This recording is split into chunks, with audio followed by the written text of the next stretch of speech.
Hi guys, ayun guys, bumili sila ng ng bagong motor, motor bicycle yata to, or ba tawag dito, motor e-bike, kaya na.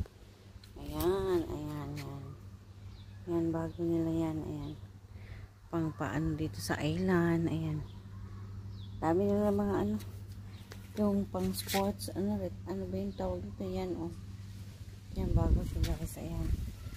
Yan, parang motor, e-bike yata yung, e-bike. Ayan guys, yan, bago nila yan, ayan. Ayan, bago nila. Yan. Ito yung charger niya, naka-charge yan, ayan. Sinarge nila kasi tapos yung battery. Bye guys, bye. Thank you for watching.